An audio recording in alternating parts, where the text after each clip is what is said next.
வணக்கம். நான் உங்கள் அன்பான சயின்டிபிக் வேதிக் அஸ்ட்ராலஜர் அஸ்ட்ரோரஞ்சி பேசுகிறேன். நல்லது நினைப்போம், நல்லதே நடக்கும். இப்ப நம்ம என்ன பார்க்க போறோம் அப்படின்னா, மாத பலன்கள். இந்த மாத பலன்கள் ஜூன் 2024க்கு எப்படி ஒரு கிரகங்கள் பயிற்சி ஆகிறது, ஜூன் 2024ல எந்தெந்த கிரகங்கள் எந்தெந்த ராசியில் இருந்து, நீங்கள் எந்த ராசியில பிறந்திருந்தீங்கன்னா அந்தந்த தாக்கங்கள் கோச்சார முறையில உங்களுக்கு சாதகமான பலன்களும் சாதகமற்ற பலன்களும் வரப்போகுது நம்ம பார்க்குறோம். அந்த அடிப்படையில் பார்த்தீங்கன்னா ஜூன் 1ஆம் தேதியே புதன் உங்களுக்கு ரிஷபத்துலக்கு வருகிறார். ஜூன் 1ஆம் தேதி பார்த்தீங்கன்னா மேஷத்திலிருந்து ரிஷபத்துக்கு வந்துடுறாருங்க. அதே சமயத்தில் ஜூன் 2ஆம் தேதி பார்த்தீங்கன்னா செவ்வாய் மீனத்தில் இது வரைக்கும் இருந்த செவ்வாய் மேஷத்துக்கு ஆட்சி பலம் பெறுகிறார். அடுத்தது எப்போ ஒரு பயிற்சி வருதுன்னு பாத்தீங்கன்னா ஜூன் 13ஆம் தேதி. ஜூன் 13ஆம் தேதி சுக்கிரன் ரிஷபத்துல ஆட்சி பலத்தோட இருந்த சுக்கிரன் மிதுனத்துக்கு நட்பு வீட்டுக்கு மாறுகிறார். அதே சமயத்துல ஜூன் 15ஆம் தேதி சூரியனும் புதனும் ரிஷபத்திலிருந்து மிதுனத்துக்கு மாறுகிறார்கள். கடைசியாக ஜூன் கடைசி நாள் 30ஆம் தேதி சுக்கிரன் மிதுனத்திலிருந்து கடகத்துக்கு மாறுகிறார். ஸோ இதுதான் மாத கிரகங்களாகிய சுக்கிரன், சூரியன், புதன், செவ்வாய் ஜூன் மாதம் பயிற்சி ஆகக்கூடிய ஒரு அமைப்பு. குரு உங்களுக்கு நல்லா தெரியும், ரிஷபத்திலேயே நீடிச்சிருக்க போகிறார். அதே சமயத்துல மீனத்துல ராகு, கன்னியில கேது, கும்பத்துல உங்களுக்கு சனி நீடித்திருக்க போகிறார். ஆண்டு கிரகங்கள் ஆகிய குரு, ராகு, கேது, சனியில எந்த விதத்திலையும் ஒரு மாற்றங்கள் ஜூன் மாதம் முழுதும் இல்லை. மாத கிரகங்கள் தான் இருக்க போகிறது. ஸோ அத்தகைய அமைப்பு இப்போ உங்களுடைய ராசிக்குள்ள எப்படி இருக்கும்னு பார்க்க போறோம். அதுக்கு முன்னாடி நம்ம சேனலுக்கு ஃபர்ஸ்ட் டைம் வரவங்க, இது வரைக்கும் சப்ஸ்கிரைப் பண்ணாதவங்க மறக்காம சப்ஸ்கிரைப் பண்ணுங்க. உங்களுடைய ஃப்ரெண்ட்ஸ் அண்ட் ரிலேட்டிவ்ஸ் ஷேர் பண்ணுங்க. பிடிச்சிருந்தா லைக் கொடுங்க. இப்போ பார்த்தீங்கன்னா இது ஒரு பொதுவான பலனை தவிர இது உங்களுடைய ஜென்ம ஜாதகத்தில் வரக்கூடிய தசாபுக்திகள் எப்படி இருக்கு, அதில் உங்களுடைய நீங்க பிறக்கிற ஜாதகத்தில் பிறந்த ஜாதகத்தில் இருக்கக்கூடிய கிரகங்களோட அமைப்பு என்னங்கிற பொறுத்து தான் துல்லியமான பலன்கள் எடுக்க முடியும். இது பார்த்தீங்கன்னா ஒரு சப்போர்ட்டிங் ஃபேக்டரா நீங்க ஜாதகத்துல இருக்கக்கூடிய அம்சங்கள் வேகமா நடக்குமா அல்லது டிலேவா நடக்குமா, சாதகங்கள் அதிகமாகுமா சாதகங்கள் குறையுமா அப்படிங்கிற ஒரு விஷயத்தை தான் நம்ம மாத பலன்களை நம்ம பார்க்க முடியும். இப்ப பாத்தீங்கன்னா கடக ராசிக்காரர்களுக்கு 2024 ஜூன் மாதம் எப்படி இருக்க போகுதுன்னு பார்க்கும் பொழுது 11ஆம் இடம் என்று சொல்லப்படுகிற லாபஸ்தானத்துல 11ஆம் வீட்டு அதிபதியும் புதன், அதாவது சுக்கிரனும் புதனும் சூரியனும் தனஸ்தானாதிபதி 11ஆம் இடத்துல சூரியனும் குருவும் இருக்கிறார். அது ஒரு அருமையான அமைப்பு. அதே சமயத்துல ராஜயோகாதிபதி 10ஆம் இடத்துல ஆட்சி பலம் பெற்று திக்பலமும் பெறுகிறார்.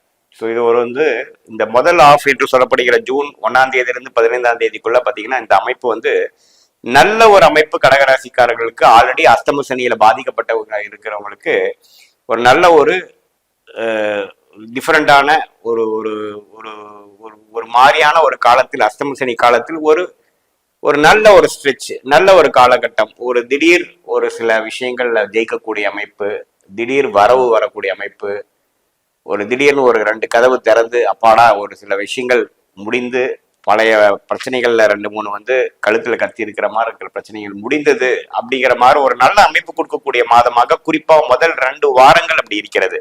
ஏன்னா 11ஆம் இடம் என்று சொல்லப்படுகிற பூர்த்தி ஸ்தானம் லாபஸ்தானத்துல இப்படி ஒரு அருமையான கிரகங்கள் இருந்து 10ஆம் இடத்துல ராஜயோகாதிபதி ஆகிய செவ்வாய் திக்பலமும் பெற்று ஆட்சியும் பெற்றிருக்கிறது ஒரு அருமையான அமைப்பு.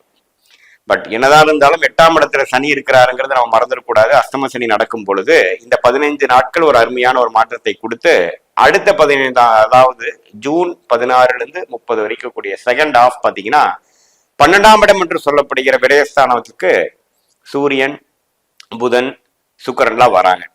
ஸோ முதல் 15 நாட்கள் ஒரு நல்ல ஒரு அச்சீவ்மெண்ட்டும் ஒரு தேர்ச்சி பெறுவதும் ஒரு நல்ல ரிசல்ட் பெறுவதும், மாணவர்களாக இருந்தாலும் சரி, தொழில் அதிபர்களாக இருந்தாலும் சரி, வேலையில் இருக்கிறவங்களாலும் சரி, அவங்களுடைய கரியருக்கு அடுத்த லெவல் போகக்கூடிய அமைப்பும், ஒரு பேரும் புகழும் பெறக்கூடிய அமைப்பும், ஒரு ரெகக்னிஷன் கிடைக்கக்கூடிய அமைப்பும், ஒரு பட்டமும், ஒரு ஒரு மக்களால் மற்றவங்களால் உங்களுடைய அச்சீவ்மெண்ட் தெரியக்கூடிய அளவுக்கு சில விஷயங்கள் நடக்கும். அதற்கப்புறம் பாத்தீங்கன்னா கொஞ்சம் விரயங்களும், சில சேஞ்சஸ் இன் லொகேஷன், நீங்க இடம் மாறக்கூடிய அமைப்பு, ஒரு இடத்துல இருந்து இடம் மாறுறது, சில விரயங்கள் செய்யறது, அது மாதிரி சில விஷயங்கள் கொடுக்குதுங்க. அதே சமயத்துல குரு 11ஆம் இடத்திலே நீடித்திருக்க போகிறார். அதனால பெரிய ஒரு பிளக்சுவேஷன் இருக்காது. அஷ்டம சனியின் தாக்கத்திலிருந்து கொஞ்சம் மெல்ல மெல்லமா வரக்கூடிய அமைப்பு இந்த மே மாதத்திலிருந்தே கடகராசிக்காரங்கள் நல்லாவே பார்க்க ஆரம்பிச்சிட்டீங்க. அதுல இந்த 15 நாட்கள், முதல் 15 நாட்கள் பாத்தீங்கன்னா இதுவரைக்கு அஷ்டம சனியில ஒரு 1.5 வருஷமா பாதிக்கப்பட்ட கடகராசிக்காரர்களாகிய உங்களுக்கு சில விஷயங்கள் ஒரு 100க்கு ஒரு 50% சால்வ் ஆயிடுச்சு. பரவாயில்ல, இப்ப எனக்கு கொஞ்சம் ஒளி தெரியுது, நம்ம எப்படி வாழ்க்கையில அடுத்த லெவல் நம்ம நகர்ந்துக்கலாம், எப்படி நகர்ந்து செல்ல முடியும், மூவிங் ஃபார்வர்ட் எந்த டைரக்ஷன்ல போய்க்கலாம்ங்கிற ஒரு ஒளி கிடைக்குது. சில விஷயங்கள் செய்து பலன் கொடுக்காத விஷயங்களை விட்டு சில பலன் கொடுக்கக்கூடிய விஷயத்துக்கு மாறக்கூடிய ஒரு அமைப்புக்கு இந்த ஜூன் மாதம், குறிப்பாக முதல் 15 நாட்கள் உங்களுக்கு ஒரு ஆரம்பகட்ட நாட்களாக அஷ்டம சனி தாக்கத்திலிருந்து வெளியில செய்து அடுத்த வரக்கூடிய வாழ்க்கையில கொஞ்சம் மேன்மை பெறக்கூடிய வாழ்க்கை அமைப்புக்கு இது ஒரு ஆரம்பகட்ட அமைப்பாக ஜூன் மாதம் கண்டிப்பாக கடகராசிக்காரர்களுக்கு உண்டு. அது 2வது ஆஃப் பார்த்தீங்கன்னா நான் முதலே சொன்ன மாதிரி கொஞ்சம் ட்ரெண்டு மாறக்கூடிய அமைப்பு இருக்கு. அதே சமயத்துல கேது 3ஆம் இடத்திலும் 9ஆம் இடத்துல ராகு இருக்கிறது பார்த்தீங்கன்னா கொஞ்சம் பெற்றோர்கள் பூர்வீகம் விஷயத்துல சில விஷயங்கள் பிரச்சனைகள் வரலாம். தசாபுக்திகள் உங்களுடைய ஜாதகத்துல அப்படி இருக்கும் பொழுது கொஞ்சம் வரலாம். ஏன்னா 9ஆம் இடத்துல ராகு இருந்து சில விஷயங்கள் தகப்பனார் பூர்வீகத்துல இருக்கலாம். 3ஆம் இடம் என்று சொல்லப்படுகிற உங்களுடைய வீரியம், தைரிய வீரியஸ்தானத்தில் கேது இருக்கிறது.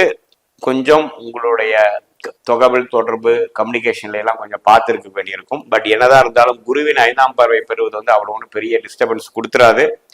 ஸோ பொதுவாக பார்க்கும் பொழுது அஷ்டமி சனி ஓரளவுக்கு முடிந்து எனக்கு தாண்டி 2022 வரக்கூடிய ஒரு அருமையான வாழ்க்கைக்கு வேணுங்கிற ஒரு அமைப்பை ஒரு ஆரம்பகட்ட ஒரு விஷயங்கள் செய்து அது மூலமாக பழையவனை விட்டு புதியதுக்கு மாறி ஒரு நல்ல லைஃபை அப்கிரேட் பண்ணிக்கக்கூடிய அமைப்பு எல்லா வயதினர்களுக்கும் ஒரு அமைப்பு கொடுக்கக்கூடிய ஒரு ஆரம்பகட்ட மாதமாக ஜூன் மாதம் கண்டிப்பாக உங்களுக்கு உண்டு. மீண்டும் மற்றொரு காணொலியில் சந்திப்போம். நன்றி, வணக்கம்.